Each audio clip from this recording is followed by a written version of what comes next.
Yeah, this isn't going to work. Okay, hang on.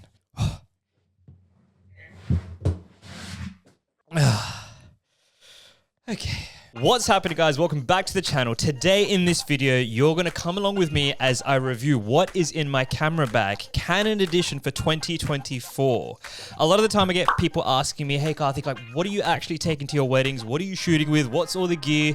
And in this video, I'm going to break down everything in my kit from 2024. Bear in mind, I've accumulated all of this gear over 8 years. Some of it is a bit excessive. Some of it is very, very important and necessary. But I'm going to let you guys decide. If you guys enjoy this video, hit that like button, comment down below, subscribe, do all of that good shit. And let's just get straight into it. Everything that you see here, all of the prices are displayed in USD, okay? So if you're in any other country, just make sure you do the conversion first. And the second thing is, Manav and I have taken the time to actually research on B&H what the current price of all of these items currently are, so that way you can get the approximate value based on today's day and age. Now, the first item is not actually any camera gear, it's just the Pelican case that you saw first. The Pelican Air 1615 is currently valued at 573 USD. Now, it is an amazing Pelican case that fits all of my entire gear. Obviously, it's a bit bulky, so I can't put it on the table, but I take it to every single wedding, and I take, whatever I need from that case out on the field whenever I have to. Now that that's all done, let's just go straight into it. Let's get a drum roll. Is that good? Here we go. Yeah, right there. 2 Canon R3 bodies. Now, I ended up buying one, loved it that much that I had to get a second. Both of these are incredible power horse when it comes to photographing weddings within 2024. Mind you, you don't have to have these items, but I absolutely love them. They are so versatile. They are heavy, so they weigh a ton, but the battery grip that it comes with on both of these cameras just are amazing.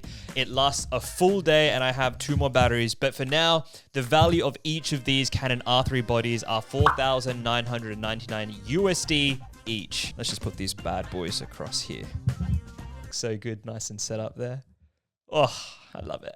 Oh, so good. All right, the first lens for today is the Canon f1.2 RF 50mm. Now, this is probably like my bread and butter lens. I don't think there is a wedding that I've not shot with this lens on before. I'm fairly confident.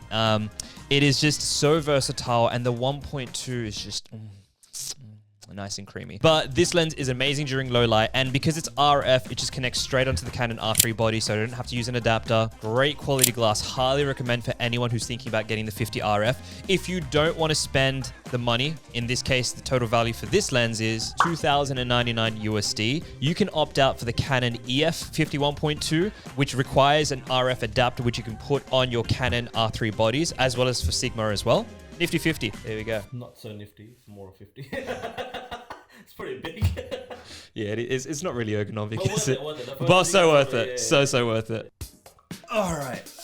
Next, the bad boy is the 85. Now, this is the 85 f1.4 EF version, so not the RF. I didn't have too much money to spend after I spent my entire life savings on these 3 things. Now, this lens is valued at 1,599 USD. Again, a bit more X-ier, but it is a great lens for compression, especially when you want to shoot really shallow 1.4. Highly recommend. Now, I do have an adapter on this because this isn't an RF mount, but it still works just as well. Just don't know which one to put first, All right, moving on. Next, we've got this little cute thing, the 35 Sigma f1.4. Now, if you're like most photographers, you've probably lost the front and the back end, so don't do that. But I've been recently loving this lens a lot. It's just, for some reason, it's a lens that I feel can do your close-ups and like your far-away shots, and depending on how far or close you want to be to the subject, it works really, really well. I've been doing a lot of bridal portraits on this and a lot of post-wedding photo shoots. This is just such a great little lens to have. I know some of you are probably going, well, why do you have something on the 15? Why do you have something on the 35? Like, to be honest, you don't have to get both lenses. If you just want to get a different in the depth of field from a different lens perspective, then both offer the unique sort of approach, but I just love the 35. It was a cheaper lens at the Sigma Art series, valued at 699 USD. So I highly recommend this for any photographer, either starting out or if you want to just upgrade your gear and not just have a 24-70 all the time. But yeah, highly recommend the 35 f1.4. Okay, next up on the list, 28-70 f2.0, 24-70 f2.8. Why did you get both of them?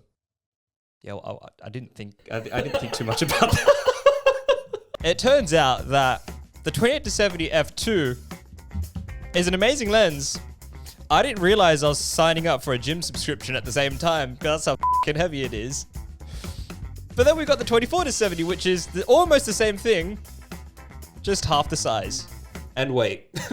Not really half, but yeah, we get the The reason as to why I love the 28-70 f2 a lot more is because it's so much more of a versatile lens. I feel like you can get a genuine look of a prime from the 28-70 f2 more than you probably could from the 2.8, just because of that 0.8 stop down difference. And more often than not, whenever I shoot with this, couples can't really tell like what the difference is between a certain lens and certain aperture f-stop. So this is more just for my subconscious. But both of these lenses have their own individual prices. So the 28-70 f2 comes to a value of $3,099 USD, whilst the 24-70 f2.8 comes to a value of $2,799 USD. Now, time to figure out where to put this. How's that? All right, yeah, that works. All right, this bad boy is the 100 macro. Now, when I started out, I actually didn't used to have a macro lens, but it was more later in my career where I found that I ended up using this for a lot of ring shots, a lot of details, a lot of flat lays whenever I'm doing invite shots. But this lens is an incredible versatile lens, and I think it's also great for beauty portraiture, especially when you're getting like the detailed macro shot of eyelashes and the close-up shots of the bridal portraits, and you want to sort of blur out all the rest of the details. This lens is a go-to, and it's an absolute phenomenal lens valued at $1,299 USD. So highly recommend this lens if you're thinking about getting into, macros and detail shots for wedding photography, and you need an all-rounder for, capturing those little tiny detail moments. Now, if you're confused between getting something, say like the 100 macro versus say maybe 7200, the added benefit that the macro might have is that you have a decent telephoto with the macro capabilities, and although it's not a variable like the 7200, you can still get some great long distance shots with this lens. So if you're running around at an event and you want to get some candids, this lens has actually done some really great portraits for me back in the day. So absolutely highly recommend. Which brings me on to my next lens, the 7200. Also another dumbbell lens. Although I have to say it's not as heavy. It's actually, it's a lot lighter. Yeah. Not even close to as heavy as the EF version. They've actually shrunk it down quite a lot as well. Yeah. Hey, this is my video. All right, I'm speaking.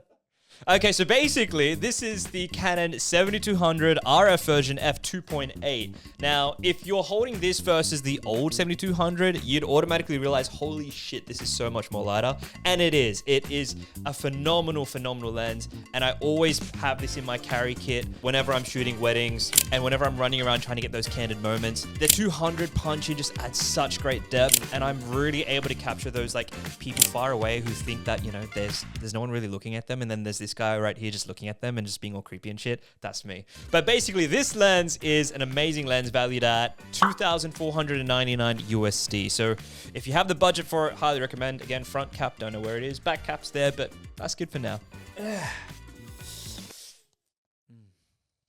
So nice.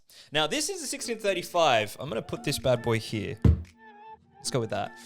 Basically, I only bought this actually maybe about 2 years ago before I left for London. Now, the reason as to why I love this lens in particular, and it serves a purpose that I don't think any of these lenses do, is because it is so ultra wide. Now, a lot of photographers going, oh, well, we like the depth. We like the compression. Why don't we shoot on a 35 and above? Why don't we shoot on a 57? Well, why not shoot on a wide, okay? Think about that. The reason as to why this lens does amazingly well is because you're on the dance floor, you're getting up close in the action, people are losing their shit, you get drunk uncles everywhere, people are like, oh my God, and then you're right, just getting all up in that shit. This lens does all of that for you. So you can get really close, up close and personal on the 16mm, distort the edges, and if you're into that look, hit that like button, because so am I. And you get some really great action shots that I don't think any of these lenses actually enable you to do. Now, this lens is valued at $650 USD. Bear in mind, it is a used product. That's the used price. I don't think they actually make these anymore from memory. That's the price that we found online. Look at it. Maybe you can find a cheap one online. I'm not too sure. But I highly recommend it in your kit. It's just amazing. Now, this is the gear and the lenses, the body's all done. This is all I have. I feel like I should have brought out more because this is an Evidently enough, I've got a problem. But anyways, this is what I have. Now let's move on to the technicals. The nitty gritties, the things that every photographer should have that's not related to the lenses and the bodies. Flashes. Now, this is the 600 EXRT. I love this so much, I ended up buying 2 of them. Now, I have a lot of photographers and videographers who look at me and go, why the hell have I not bought a Godox? But let me tell you something. This flash I actually bought when I started my career about 8 years ago, and it has been going strong. In fact, so strong that even though this part has come off here, the flash still works perfectly fine. In fact,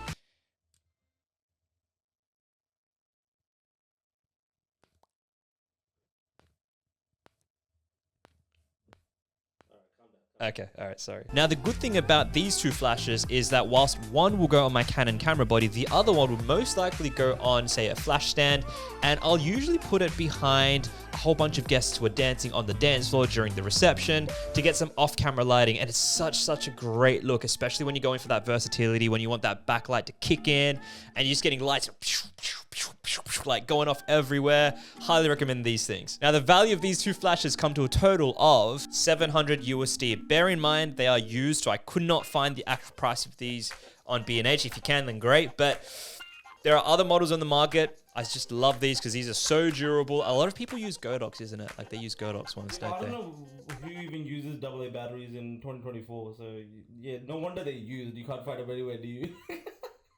All right, so basically, highly recommend these 2 flashes. Get it. Just get it. I'm gonna put these here.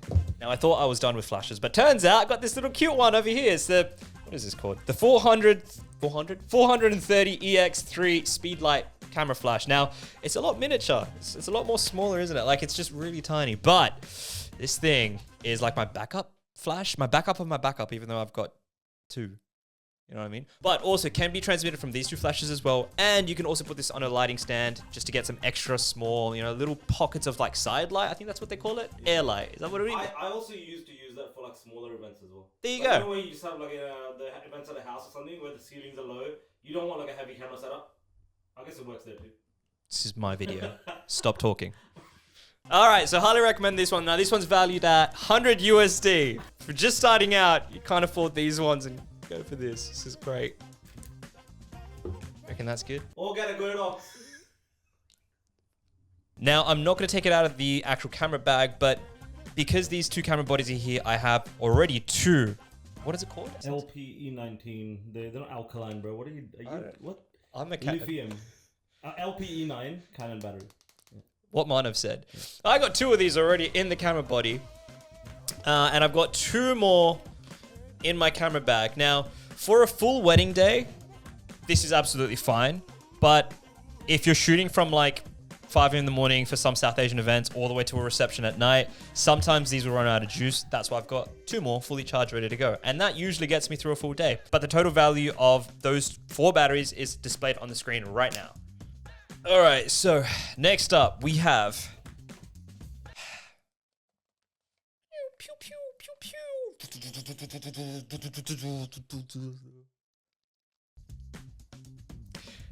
8200 Pros. All right, let's put these back.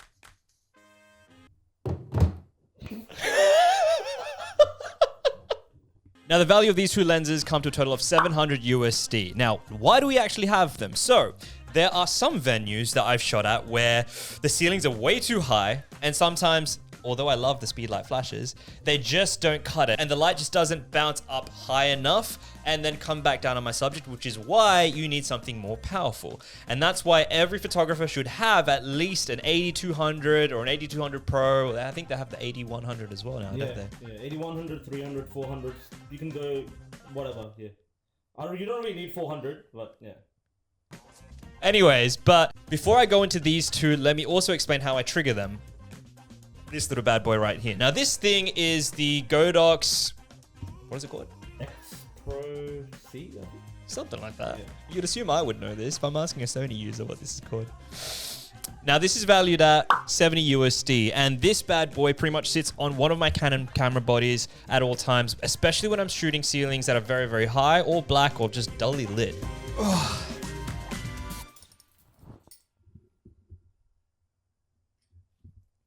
is that? It's like a bondage channel or something. It's my kinky strap on, aka my HoldFast camera support straps. Did I say that right?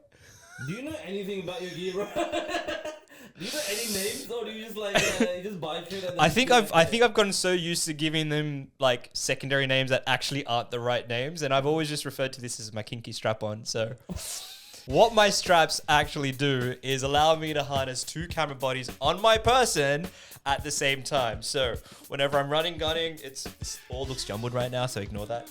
But I'll have one Canon R3 on one end and then the other Canon R3 on the other end, and this just sits on my person.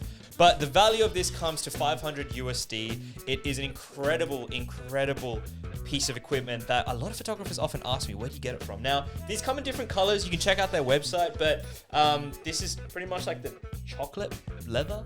Would you call it that? Yeah, let's go with that. And it just looks really nice. I like brown. I'm obviously wearing brown. We've got brown bricks behind us, but it just looks really nice, especially when you like, got a blazer on or like, wearing a polo shirt and stuff like that. No? Yeah? Just me? Okay. I think this has helped me pick up as well. Yeah. And women are into it. If you're a photographer just starting out and you want to be an attractive photographer. It even sounds kinky, doesn't it? Now, the very last item. You'd assume there'd be more. I'm not sure because it never ends. Is this bad boy right here. Now, this you don't actually need. In fact, it's got nothing to do with wedding photography. But this is how you run a six-figure business. Huh? Like that one? All right. But basically, where this sits is right here. And this is attached to my kinky strap-on. And all it does is it aims to document how I actually do my photo shoots. Now, I have a separate channel, but we're going to promote this one only, so don't worry about that one. But whenever I do BTS and document that journey, I basically have this. Now, I can put it vertical for TikToks and Reels as well as Shorts, or I can put it horizontal for YouTube long length format. Now, the beauty of this is for my really beautiful weddings that I really want to document, or photographers who actually want to learn, sometimes I'll just have this on my shoulder the entire time and document the entire journey from beginning right through very end. I'm sure you've seen a whole bunch of YouTubers do the exact same thing. Now, the camera that they might use would actually vary, but this camera is the GoPro Hero 7, I believe, valued at currently 200 USD. I'm pretty sure you can find it cheaper somewhere, but that's what it is. And I ended up buying this on Amazon for like 20, 30 bucks. So now this is my entire collection for 2024. Bear in mind, I did not have all of this when my career started. In fact, none of it was on my list. It was small things like a random flash and maybe one lens that's probably not even part of this collection today, but everything here is what I religiously use in 2024. Do you need all of this? We could probably make a separate video about what you actually need to capture a wedding. Future note, take self. Do you need all of this? Yes! Mind you, you don't have to have it, but sure, are they nice to haves? Yeah, for sure. Also, I just want to put out, this video is not proudly sponsored by anyone. Canon did not sponsor this video, so Canon, sponsor this video. Please. If you guys enjoyed this video, hit that like button, subscribe, comment. This video took a lot of effort to make. And Manav, at some point, will show you his version of what's in his camera bag. But it's Sony, so don't worry about that.